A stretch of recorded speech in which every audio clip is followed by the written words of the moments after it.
मित्राला बघितले बायकोसोबत.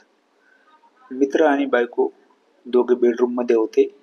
त्या अवस्थेत ते बघून मित्राला संपवायचे ठरवले. पण नंतर खरं काय ते जेव्हा कळालं तेव्हा तर. नमस्कार मित्रांनो, स्वागत आहे तुमचं आमच्या चॅनलमध्ये. तुम्ही जर अजून आमचं चॅनल सबस्क्राईब केलं नसेल तर चॅनलला सबस्क्राईब करा. धन्यवाद.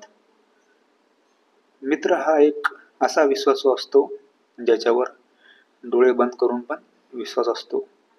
पण एका मित्राने आपल्या जिवलग मित्राला बघितले बायकोसोबत तेव्हा तर तो. अवी आणि सुभाष हे दोघे एवढे जिवलग मित्र होते की एकमेकासाठी काही पण करतील असे. दोघांच्या वयामध्ये थोडा फरक होता. सुभाष 5-6 वर्षांनी अवीपासून मोठा होता, पण तरी त्यांची मैत्री अतूट होती. सुभाषचे लग्न झाले होते. त्याची बायको सुलोचना सुभाषसोबत खुश होती. पण जेव्हा सुभाषचा जिवलग मित्र अवी पहिल्यांदा सुभाषच्या घरी आला आणि सुलोचनाने त्याला बघितले तेव्हापासून सुलोचनाला अवी आवडला होता. अवी सुलोचनाला कधीच वाईट नजरेने बघत नव्हता. तो सुलोचनाची खूप रिस्पेक्ट करायचा. तिला कधी पण अहो जाओ बोलायचा. जेव्हापासून सुभाषचे लग्न झाले होते तेव्हापासून सुभाष सुलोचनाला अवीविषयी बोलायचा की माझा एक खास जिवलग मित्र आहे. सुलोचना खूप वेळा सुभाषला बोलली होती की जिवलग मित्र आहे तर मग एक दिवस घरी बोलवा. अवीला तर वेळ भेटत नसे. मग एक दिवस वेळ काढून अवी सुभाषच्या घरी गेला. सुभाषने अवीची आणि सुलोचनाची ओळख करून दिली. अवी एकदम स्मार्ट होता दिसायला. सुलोचनाने अवीला बघितले आणि ती तर त्याला लाईक करू लागली. नंतर अवीचे सुभाषच्या घरी येणे जाणे सुरू झाले. सुलोचना अवीला तिच्या मनातलं सगळं सांगण्यासाठी चान्स बघत होती. पण अवी तेव्हाच घरी येत जेव्हा सुभाष घरी असतो. अवी जेव्हा पण सुभाषच्या घरी यायचा तेव्हा सुलोचना तर अवीला बघतच राहायची. तिने तर अवीला मनापासून तिचे मानले होते. ती तर अवीच्या प्रेमात जणू वेडी झाली होती. थोड्या दिवसांनी सुलोचना अवीला थोडे हातवारे पण करत होती. एकदा त्यांचा फिरायला जायचा प्लॅन झाला. सुलोचना सुभाषला म्हणाली, अवीला पण घ्या सोबत. मग अवी पण सोबत आला. फिरताना जेव्हा सुलोचनाला चान्स भेटत ती काही ना काही करायचा प्रयत्न करत होती. आता अवीला सुलोचनाचे वागणे विचित्र वाटू लागले, पण तो अनदेखा करत असे. सुलोचना अवीला कधी असं बोलून टाकत अवी पण शॉक होत असे. एक दिवस सुलोचनाने अवीला फोन केला. ती अवीला घरी बोलत होती. पण अवीने अगोदर विचारले की सुभाष घरी आहे का? सुलोचना नाही म्हणाली.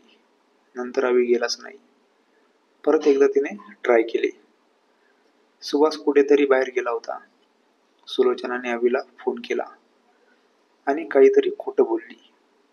अवीला वाटलं सुभाष पण घरी असेल. मग अवी सुभाषच्या घरी आला. त्याला तर सुभाष कुठेच दिसत नव्हता. अवी सुलोचनाला म्हणाला, सुभाष कुठे आहे? दिसत नाही. सुलोचना अवीला, ते नाही त्यामुळे मी तुम्हाला बोलावलं. अवी थोडा विचारात पडला आणि म्हणाला, म्हणजे सुभाष घरी नाही मग मला का बोलवलं? सुलोचना म्हणाली, अवी मला तुझ्याशी काही बोलायचं आहे.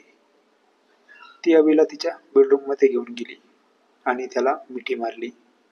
अवी तर हरबडून गेला होता. तो लगेच बाजूला झाला. हे काय करता तुम्ही? अवी सुलोचनाला म्हणाला.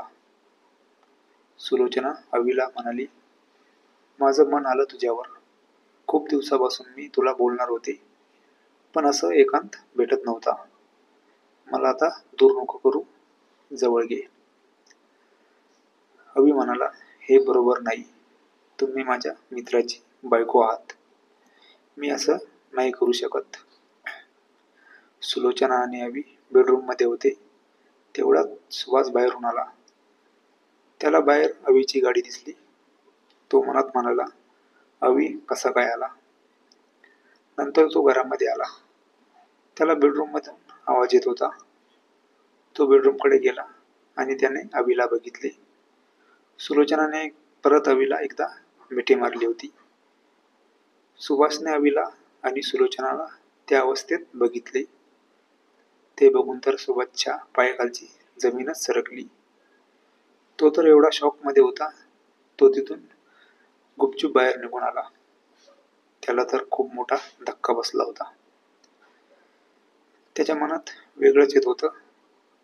तो मनात म्हणाला की कधी स्वप्नातही असा विचार केला नाही की माझा जीवलग मित्र असं करेन. सुभाष आता रागाने लाल झाला होता.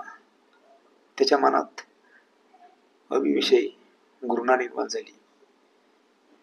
त्याने आता ठरवले होते की अभिला याची चांगली मोठी सजा द्यायची.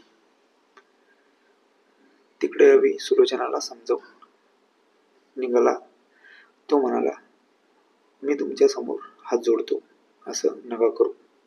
मी माझ्या मित्राचा विश्वास तोडू शकत नाही. अभि लगेच तिथून निघाला. सुभाषने बघितले की अभि जात आहे. तो लगेच त्याच्या मागे निघाला. सुभाषने आता ठरवले की अभिला आता संपवायचे. सुभाष आता काहीतरी मोठं पाऊल उचलणार होता.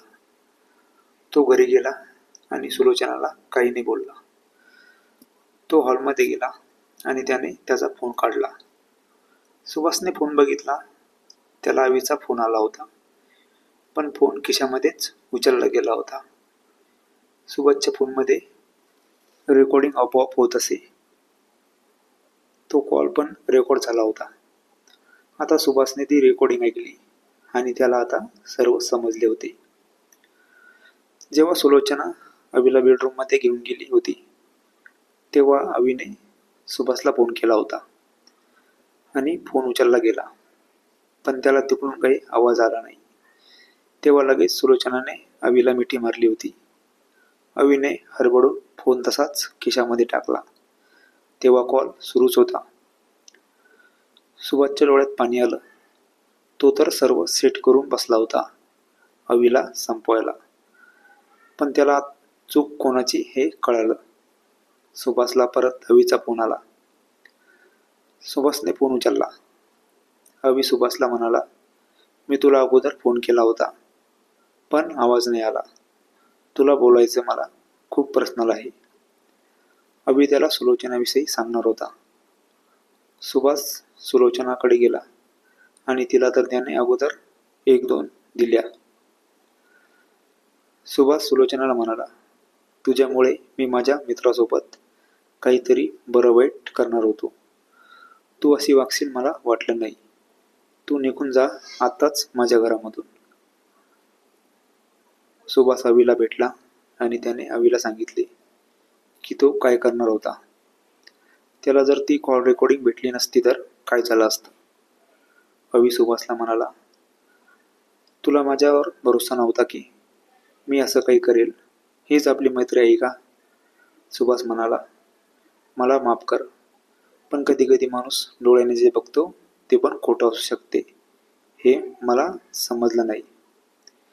मित्रांनो, कधी कधी माणूस डोळ्याने जे बघतो ते पण खोटं असू शकते. जोपर्यंत आपण त्याची पूर्ण चौकशी करत नाही तोपर्यंत डोळ्याने बघितलेलं खरं आहे हे मानू नका. कधी कधी गलतफहमी पण होऊ शकते. ही कथा पूर्णपणे काल्पनिक असून वास्तविक जीवनाशी काहीही संबंध नाही. ही कथा फक्त मनोरंजनासाठी आहे. कथा आवडल्यास चॅनलला सबस्क्राईब करा. धन्यवाद.